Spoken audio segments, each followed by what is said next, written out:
Issue 75. It starts with Amy being unable to even damage the vault door with her hammer, indicating that it's made of harder material than robots. And then the characters state the obvious we are just reminded of a panel ago. Amy doubts that Vector could break down a vault door if her hammer couldn't make it budge, because somehow he never told her about his super strength in all the time she was with him at Sonic's birthday party in Generations and later on. Plus, part of her whole appeal is that she's a bundle of optimism, remember? Somehow he doesn't respond by telling her he's a super strong power type like he is in Heroes and Riders, creating the impression that the writer doesn't know this and is trying to make him look like a pathetic idiot. At least Pontac and Graf read wikis on characters, which would have told her what their abilities were. I would have double-checked what all their abilities were every time I wrote a story and based it off that. If the Chaotix were as cool as they are in the games, they also would have broke the cage they were in earlier.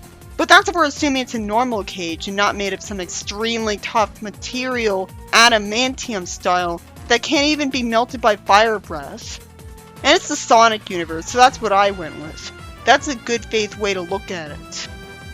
Though it's probably just that the writer forgot they had super strength. Speaking of good faith, the only way I'm failing to burst down the vault door makes sense is if it's made of some really tough material, adamantium style. This is the same guy who broke down a vault door to get to Eggman and Heroes effortlessly. So it has to be made of a better material than that. Whatever place he was trapped in when he was a Zombot must have also been made of such amazing material. It's lampshaded when Storm states the obvious. Only because there's a character rude enough to do so at a time like this. It's so convenient of Jet to care about the fact that a city's gonna be destroyed when earlier in the comic he had to be talked into saving the world. And he's a thief who's only ever shown empathy for his friends. So of course he's evil. And once again, Wave shows compassion for people other than her friends, unlike in the games. Which always makes me wonder why she's still stealing with them. All of a sudden, Jet thinks of a better idea than following Sonic. Which makes sense since he did come up with a good plan in Riders, and of course he'd prefer to do anything other than following someone he hates to help him out. In the comic, it's a damn miracle that he came up with an idea instead of Wave for once. Mimic finally gets condescended to by Lanolin for once, who says this is no time to wander off. And the way it's revealed to them is by Clutch saying his name when calling him for backup, even though he didn't need to say his name. The writer could have been more subtle and believable because just the fact that Clutch called him for backup, trusting him to help him at this point, would give away to them that he's been working for Clutch and that Clutch thinks he's evil enough to still want to help them. That could get them to remember when he was being given accusations and stop trusting him because of that. And then he would reveal himself. The way it was done was just so easy and could have easily not happened. He could have been contacted earlier just as easily, so it's not as satisfying. I'm still relieved that the whole Mimic fooling them thing is over, but leave it to this comic to even screw up that by distracting me with skepticism. It's not like this is impossible, but it's still unlikely. At that point, it would have been more believable if it went with what I assumed would happen by having Mimic choose to reveal himself right after betraying them anyways. At which point his disguise would be useless. It'd also be a better effect if he revealed himself on purpose. Then he would have looked menacing. How inconvenient that the security guards got some rope out of nowhere to tie up people with. Clutch doesn't get into the escape vehicle right away and waste time taunting them with a taunt he could have easily said before getting into it. Which thankfully gives Sonic the time to grab him by the hair and throw him to the floor. I wish I could have seen his face in those panels, and saw the part of the floor hitting his head. It's cathartic, but not enough to make me enjoy the story. Why is Sonic calling him Buddy when he's not his buddy? He tries to shoot Sonic, who hadn't been talking for that long, so it could be possible that he was getting into position to do this and all the time Sonic was mildly scolding him without looking angry. You'd think a guy who loves nature would be mad about seeing he polluted like Eggman. Maybe say something more than a vague euphemism. I don't know why he doesn't simply start homing attacking him and not stop until he's knocked out. You don't see the characters stopping with attacks while they talk to each other in character battles because that would be dumb of them. Sonic's a guy of action, not boring lectures when it's a situation where he could be attacking somebody instead and should be. Clutch says Sonic's caused him a lot of trouble. When? He's also made a fool of by saying that nobody ever bet against his trigger finger and won, even though he missed his shots against Charmy and Tails. Because he's that arrogant, and of course a villain would lie to his enemy to intimidate him. But it's still a goofy line that reminds us that he's not a threat. Why did Serge say she quit in front of Sonic when that just implicate her in front of Jewel when she didn't need to? She already told Clutch she quit. You could have had Clutch reveal her to them to give him another villain moment. I guess it makes sense because Jewel can't actually stop her from still doing whatever she wants just because she knows she used to work for Clutch. It's cathartic to see her say she's done listening to creeps. I hope that's not contradicted later then by her working for Zavik or Eggman, because her working for Clutch implied that they were going to have her work for every villain in the comic at some point to exhaust the idea as well. It would have been way more cathartic to see her hit him at some point. If her logic for implicating herself in front of Jewel is that she can't stop her from working for the Diamond Cutters, then by that same logic it's confusing at first that she doesn't kill Clutch, which she'd do if she moved at her actual speed instead of trying too hard to hold back so that he can dodge at all. Lanolin could find out from these witnesses, and she's the only one she knows can't be trusted, so it's really Lanolin she doesn't trust. Lanolin wants to arrest Sonic for something way more minor than working for Clutch, so she would call the cops on her for killing Clutch. She wants to make herself known as a hero for the glory, but having to run from the cops all the time wouldn't be a good look. Sonic starts untying people as he thinks he needs to be filled in on a self-explanatory situation.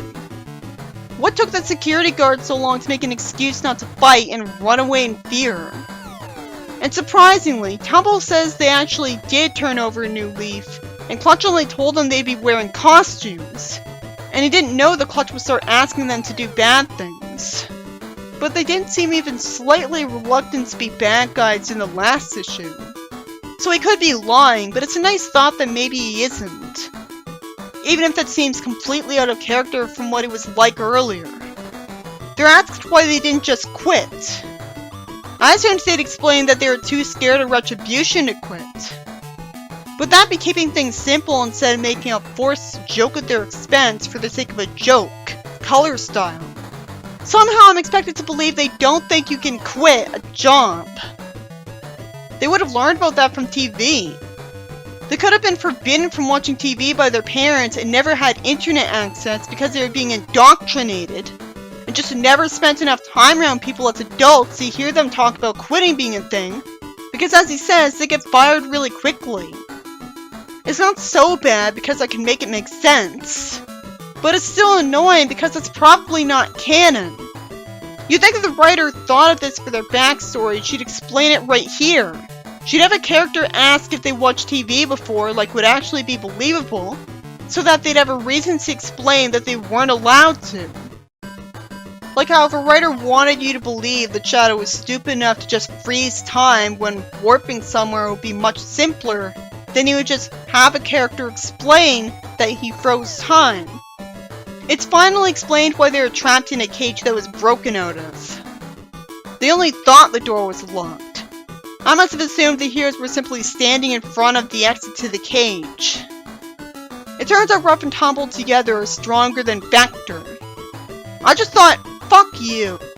I hate these characters too much to have any enjoyment for that insult to Vector. There's no reason to think it'd be impossible in a world full of magical creatures like Vector that some people could be stronger than him. But it's the principle of the matter. These characters I love and grew up with shouldn't need the help of these unlikable OCs to escape from a room. I assume the wall around the vault door is made of the same tough material, so that's why Vector didn't break the wall down. Serge taunts Clutch, doubting he could ever get her shot with something instead of telling Kit to attack him, because he can attack things higher up than himself. And she shouldn't have even needed to tell him that. Why would he stop trying to fight him? Why would he know she wants him to stop trying to fight him? He would have flown up to him and attacked him, so he wouldn't have gotten the chance to press a button with a remote control to fire fireballs at them. Convenient for Clutch that he had been inexplicably carrying around that remote with him the whole time when he had no reason to think he needed to use it, because he didn't know his plan would fail. And we never saw him put a remote in his jacket. So Serge and Kit were made incompetent so Sonic would get to save them. See, it's not just the game characters. At least Serge stays in character by refusing Sonic's help stupidly out of pride. It doesn't say much about the comic when I have to resort to complimenting a character being a character. I guess the real compliment is I like the character moment. The shockwave from some fire knocks them forwards. Clutch gets thankfully prevented from escaping when either a mecha or robot of Eggman flies towards Clutch to cathartically call him out and send him flying. If only this were more than just one page of portraying Eggman as a cool, competent villain. Sonic stupidly saves Clutch because the guy who was happy about killing King Arthur and Black Knight thinks he'd be sad to let an enemy die now for no reason. I think he changed, but if he changed, why doesn't he angst about all the times he killed in the games? Why is Sonic acting surprised that Eggman did something he didn't want him to do after he worked for him? Because working with him worked out so well the last time. He's supposed to be cool, and how is not being genre savvy cool? If this didn't surprise him, he should be doing something other than mildly scolding him in annoyance by stating the obvious. Sonic and Clutch are in monochrome for the most part, and Sonic's shoe is drawn as a blur when it hits him, which ruins the potential catharsis of him kicking Clutch, because it doesn't feel like it impacted him. It looks like his foot is in the foreground in front of Clutch's chest. And then Spin Dash gets blocked anyways. He only gets to attack him by landing on him, jumping him like Mario. Sonic talks to Clutch like he's a spoiled little brat who just broke someone's toy.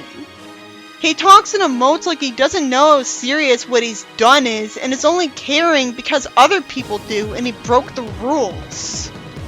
And he's doing his usual thing in this comic of, I respect freedom, that's why I'll beat you up until you do what I want. Which is authoritarian. It's just that here he happens to be in the right because of the context. And while Serge was being stupid, he was still disrespecting her freedom of thought as well by saying they should help each other against this guy. When he knew that just annoyed her, and he could have just silently helped her fight. Because if she was planning to fight him first, she would have done so. Serge releases a huge amount of energy which knocks out Clutch and conveniently doesn't knock out Sonic despite it still burning him. And again, she must have been holding back here. Killing him off would require guts. I don't know why anyone thought this was bullshit. She did the exact same thing to a hallucination of Starline. So why couldn't she do this? It's sweet to see Kit show concern over Serge again. I know you could say it's not sweet because he's brainwashed into caring about her, but by this point he would have cared about her anyways. Just from being around her long enough, he would have cared about her on his own. Eggman says he built a Surge Protector because he's smart only when the plot demands it to end its story arc. And so the Mecha Suit or robot gets back up and takes Clutch away. It's kind of offensive that Sonic feels bad for this guy despite everything he's done, but never feels bad for the people the Zeddy killed in those towns. He would have been told about that. The only people I remember him feeling bad for are either people who are useful to him or villains. She must have been holding back if it didn't kill Clutch. It makes sense that electricity would be what knocks out Clutch because it hurt more. So it's more karma. And Sonic would be holding back the whole time because he's fighting someone organic. And I get writing it to have someone who's the victim of them directly to get back at him by dealing the final blow. It's just a little weird to have someone who's not the main character of the series who is already facing off with him be the one who knocks him out. Serge calls him Blue instead of Sonic all of a sudden. Like it's an affectionate nickname. Didn't Rouge use this as a nickname? She says they're not friends and she wants them to survive this so they could face off fair and square. She didn't mind fighting him when he had a hurt leg. Why would she suddenly care about fighting him fair and square? This would only make sense if she was just saying this to make up an excuse to leave when she's really leaving because she's hurt and exhausted. So by fair and square, she doesn't mean fair for Sonic, she means fair for her. The screen in front of Tails turns to static only by this point, because only now is its hardware melted after the room was so hot before. I don't know the melting temperature of whatever metal this is made of, so I'll just go with it. The heroes get reunited with by the people who used to be tied up, and the blimp that was falling earlier starts getting pulled up by carts with ropes connected to it, which was Jet's plan. So it's convenient that apparently these black ropes were a thing that were accessible. I call it a blimp because I don't like calling it ship when it doesn't look like a pirate ship, and it doesn't even look like a modern ship, or spaceship.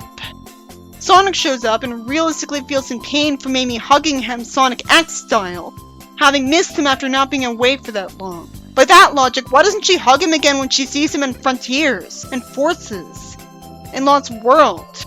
Amy hasn't been like this in the game since Sonic CD, so this isn't acting like she is in the games.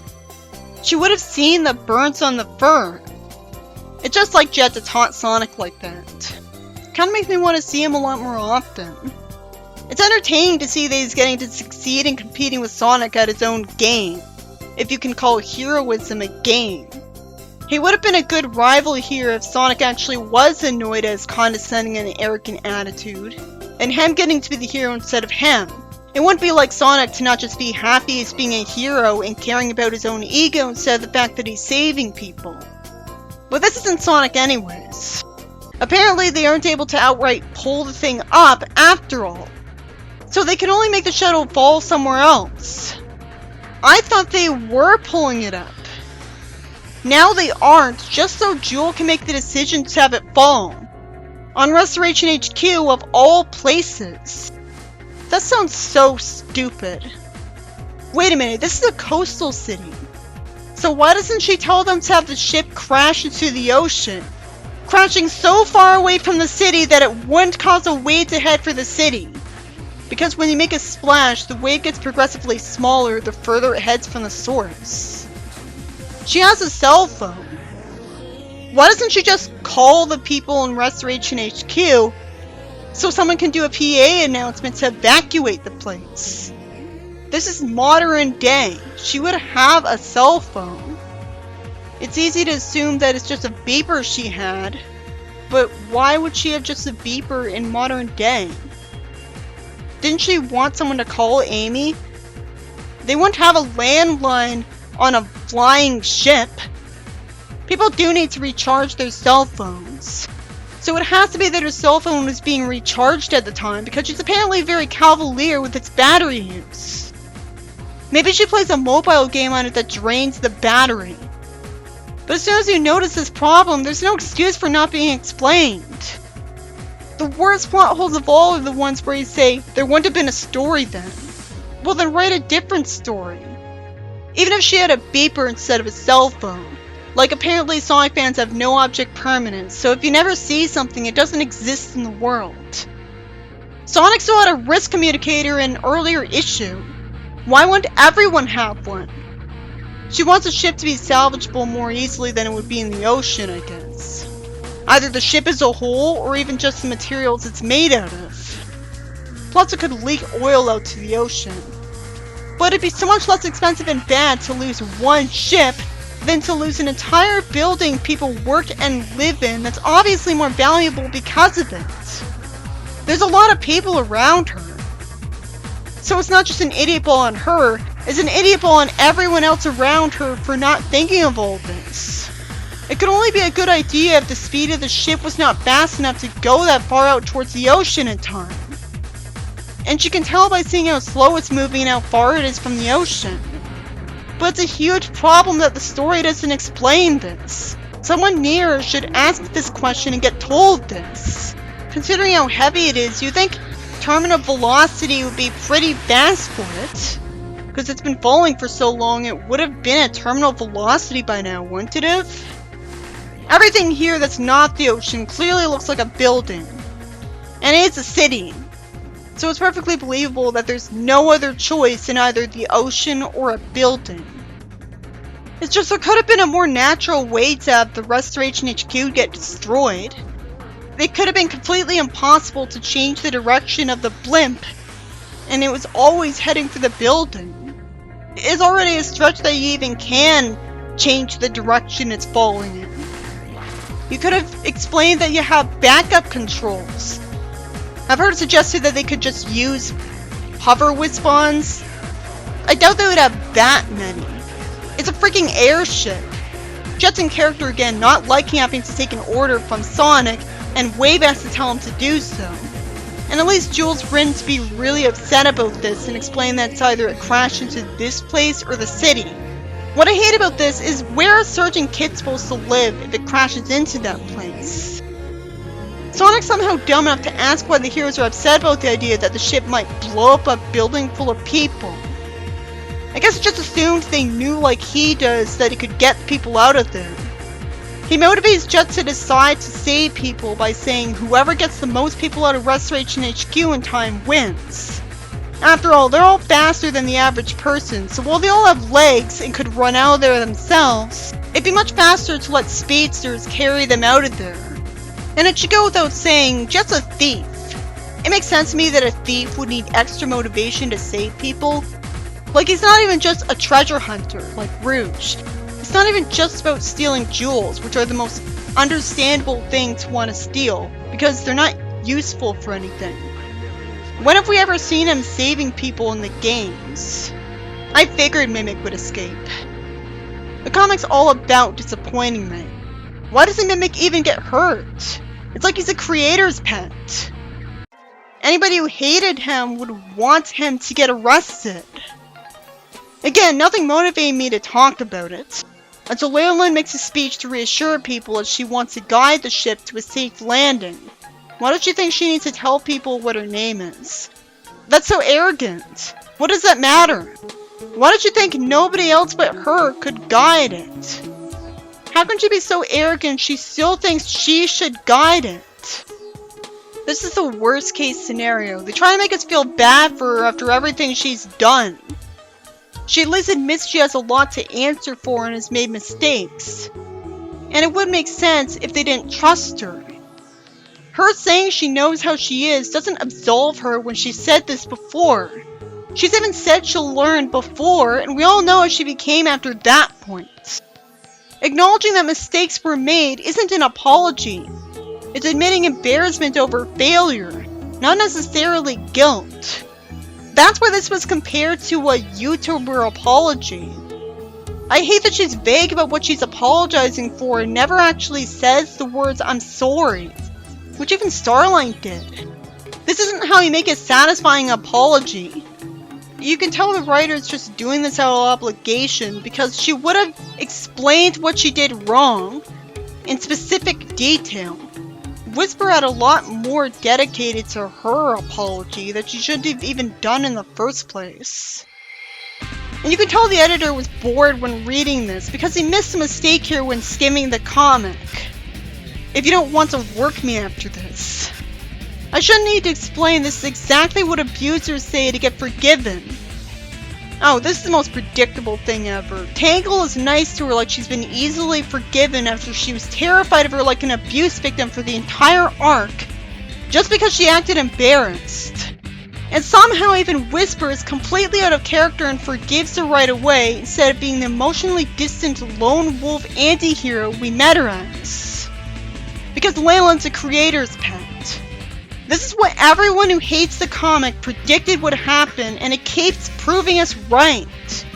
This is why people hate Lanolin, because nobody calls her out enough and she gets away with everything.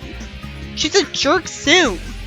It's no wonder people who never read Archie Sonic are calling her Sally Sheeples. It's the easiest way to tell if someone never read most of Archie Sonic.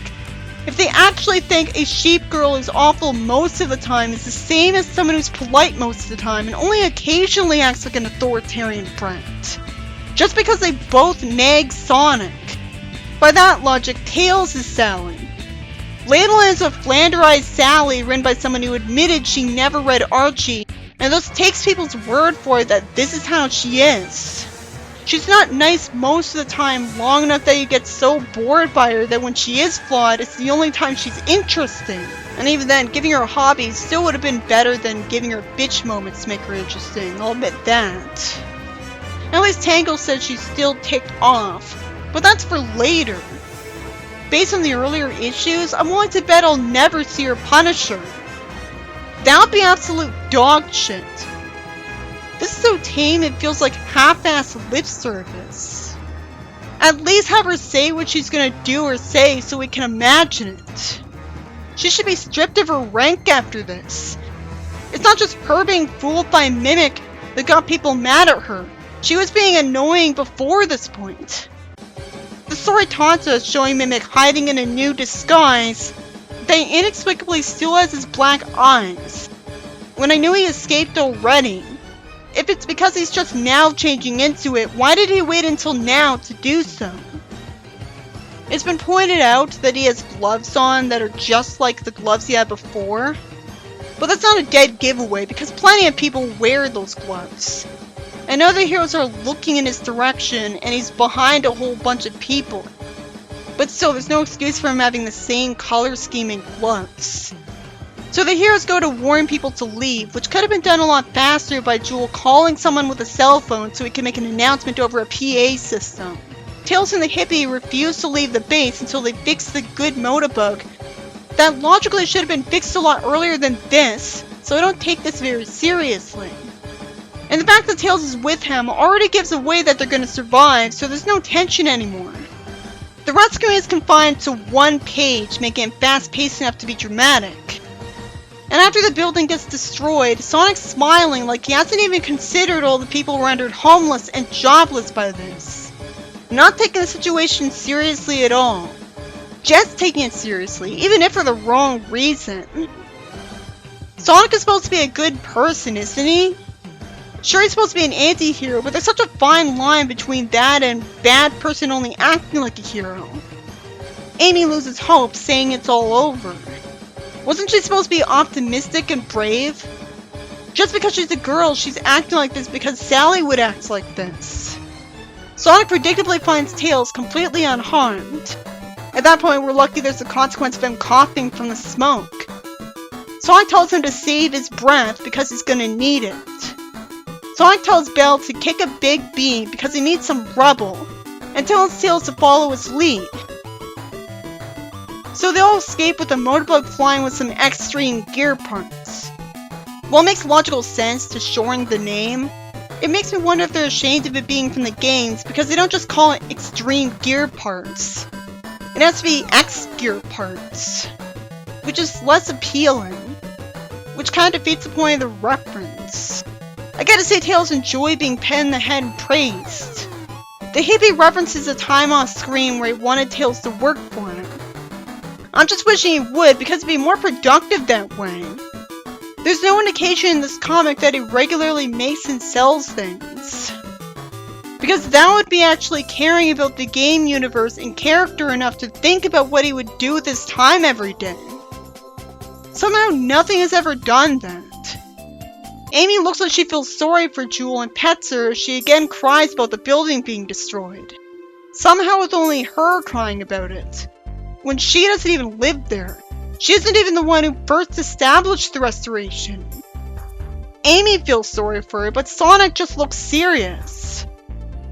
If he was acting like her, he'd be acting like a normal, likable person the average person could relate to.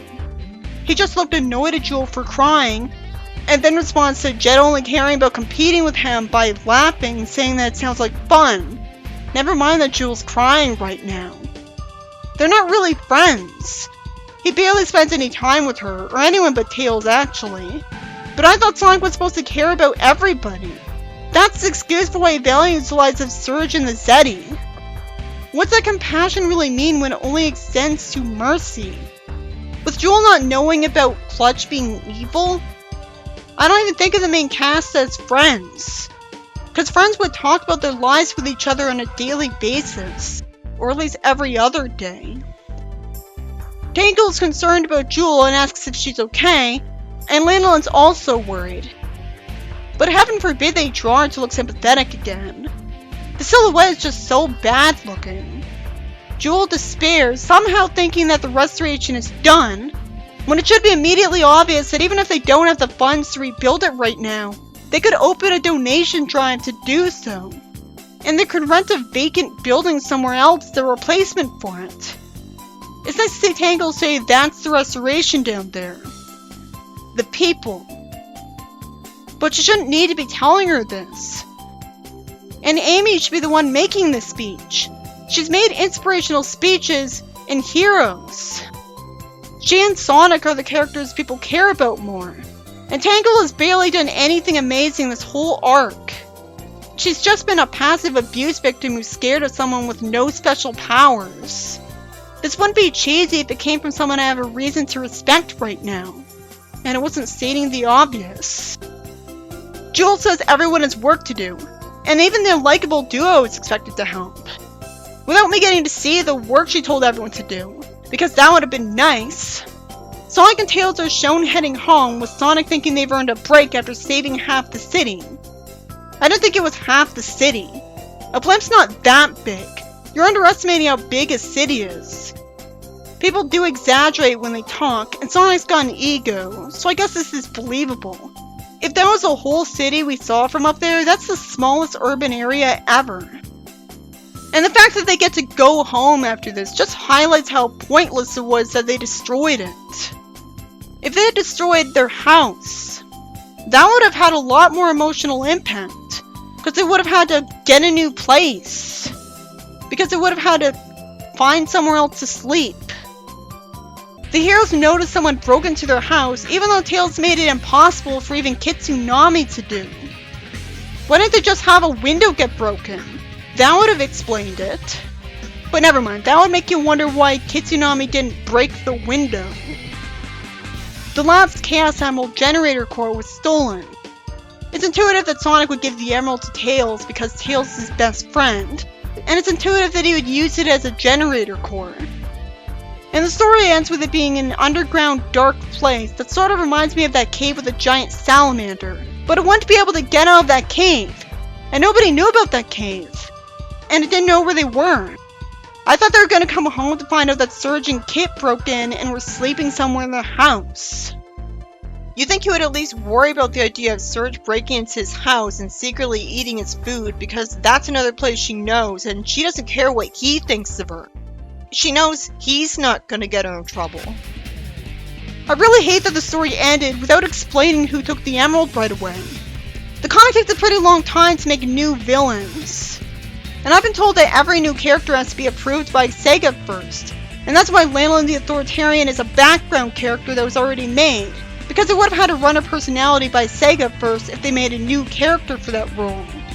So it's unlikely that they go through the effort of making a new villain to take the emerald. Kit's the only villain besides Eggman who's been shown to know where Tails lives. You'd think it'd be him. If it was anyone else, I'd again have to point out how convenient it is that this villain hasn't killed Sonic in his sleep by now.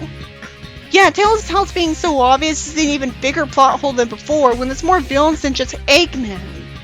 Because it's even harder to believe that more than just Eggman thinks it'd be unsatisfying to simply break in and kill Sonic in his sleep. You'd think Mimic would do that. He's such an incompetent character. He's not able to be as competent as you'd expect from how he looks and acts, because that wouldn't be kid-friendly. For all it was building up to, you'd expect Mimic to do something to the heroes when he reveals himself. He could have had a weapon that would let him do some damage and then run away instead of having to just take off because he's outnumbered and helpless. Mimic should have been the one who caused the blimp to crash. I'm so pissed that it ended without telling me where Serge and Kit went to sleep after this. It's like they don't even care about them. This issue by Evan Stanley has Clutch get knocked out by Serge to be kidnapped by Eggman. And then the heroes get people out of HQ as the blimp is set to crash on top of it. When I thought it was being pulled upwards earlier, so why can't that just keep happening? Never mind, the cars could run out of fuel before getting the blimp to a deserted area. It is a city, so it stands to reason that a deserted area would be way too far away to get the blimp slowly dragged to in time. It's a heavy blimp, so it would only be moved so fast, regardless of how many flying cars are pulling it with the things it's connecting them with, that the comic conveniently glossed over the obtaining of out of thin air. The story should have explained that. Again, I had to come up with headcanon to justify the story. I also hate that Clutch was kidnapped instead of put in prison, or worse. So he essentially got off scot-free. That's not how you end the arc properly. They don't have the guts to show Eggman torturing him. Maybe he'll put him in a bad neck, but that would be like the games. I'm thinking he's just gonna make an alliance with him. Maybe he'll try to experiment on him, try to figure out how to cyborgize him. I don't think he'll do that either, because that would be cool. I do love that it's about the heroes actually saving people directly, which should happen way more often. It's got such an impression on me, it's easy to forget how little pages in the story it makes up. It doesn't really make sense to say it's a good story based off such a tiny percentage of it. But I'm smiling right now because I'm so glad this arc is over. We only got to see Sonic hurt Clutch one time, so the whole fight scene was worthless. And with how seriously it's taken that the base got destroyed, it's unsettling that Sonic doesn't care about the destruction of it, like he hasn't even considered the consequences to people because of it. In contrast to everyone else caring about it. He doesn't look like he pities anyone. He doesn't even think about people becoming homeless and temporarily jobless. The same guy had a lot to say in thought bubbles in the comic before, so if he was thinking about these people, we'd know. If he really cared about Serge, he would feel bad that she's got nowhere to sleep and eat now. Her being homeless has some story potential, so I can't wait to see what they do with that. The story does have a few sort of satisfying and nice moments feeling like it's ending off an arc. But that's not all we should care about when the disappointing writing around them is always distracting me, keeping me with a skeptical look on my face regardless. I hate that they shouldn't explain where Serge and Kit went to sleep and eat after this, since the writer doesn't care about them. And it sure would be ridiculously convenient if they just happened to run around long enough to find a cave that they didn't know was anywhere in the area, so they could sleep there, and that so wouldn't solve the problem of what they get to eat and what toilet they get to use.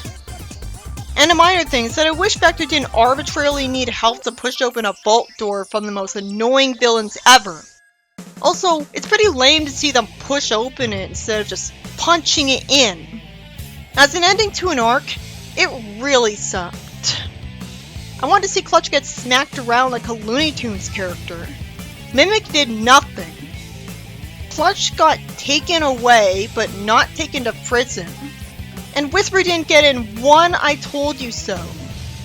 Instead she says she's made mistakes before, when she barely ever has. She's just referencing the fact that she made mistakes off screen, because everyone has. So I don't think it deserves to be bought. It's not like the fans wouldn't like it anymore if it did get rid of its flaws. What about applying what the critics say it should do for the comic would ruin the comic for the fans?